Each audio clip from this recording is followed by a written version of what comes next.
এবারের পয়লা বৈশাখটা খুবই স্পেশাল ছিল, কারণ নিজের অল্প টাকার ইনকাম দিয়ে আমি কিন্তু ফ্যামিলির সবার জন্য খাওয়া দাওয়ার ব্যবস্থা করছি, নিজেই বাজার করছি, সব কিছু নিজের হাতেই করছি। হ্যালো বন্ধুরা, আসসালামু আলাইকুম, কেমন আছেন সবাই? আলহামদুলিল্লাহ ভালো আছি।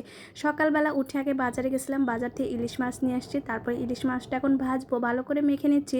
আমরা যেহেতু তিনজন, এই জন্য 3 পিসই আমি করতেছি, কারণ ভাজা মাছ আবার ঠান্ডা হলে একদমই ভালো লাগে না। এখানে আস্তে আস্তে করে ফ্রাই করে নিচ্ছি, আর এটা দিয়ে কিন্তু পান্তা দিয়ে খাবো। সঙ্গে আলু ভর্তা নিছি, কাঁচামরিচ, শুকনা মরিচ, এগুলো সব কিছু। আর এখানে আমি একটু মেহেদি পড়ছি, মেহেদি পড়তে অনেক ইচ্ছা করলো। তারপরে বিকালবেলা কিন্তু আমি পিৎজা বানাবো। আমার ছেলের পিৎজা অনেক বেশি পছন্দ। এটাও আমি ইস্ট দিয়ে তারপরে এটা আমি রেডি করে রাখছিলাম। তারপরে যখন ডোটা সফট হয়ে গেছে, তারপরে এখন আমি পিৎজাটা রেডি করতেছি। পিৎজাটা দেখেই খেতে মন চাচ্ছে, মানে এত বেশি মজা লাগে।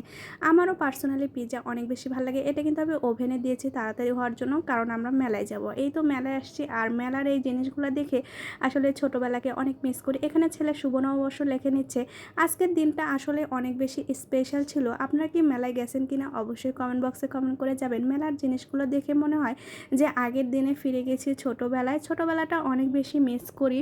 আর এগুলো জিনিস পয়লা বৈশাখ ছাড়া দেখাই যায় না। আর এখানে তো অনেক কিছু রাইডস আসছে, এখানে কিন্তু এই ট্রেনটাও আসছে। তারপরে এখানে বড় বড় নৌকা, নাগরদোলা সব কিছুই আসছে।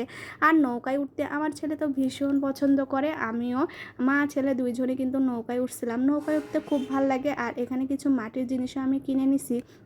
আর এখান থেকে এগুলো ঝুড়ি, পাঁপড়, এগুলো সব কিছুই কিনছি, কারণ মেলার মেইনলি খাবার হচ্ছে এগুলো। পাঁপড়, ঝুড়ি এগুলো, আর তারপরে মাখামাখি। তারপরেও কিন্তু আমরা এই যে আলুর এই ভাজাটা খাইছি, এটা কিন্তু অনেক বেশি মজা। এটা ফ্রাইটা একদম মুচমুচে হয়। আর এখানে মেয়েরা আচার নেবে না, তাই কি হয়, এখান থেকে কিছু আচারও নিছি। তো সবাই ভালো থাকবেন, নতুন বছর সবার ভালো কাটুক। আল্লাহ হাফেজ।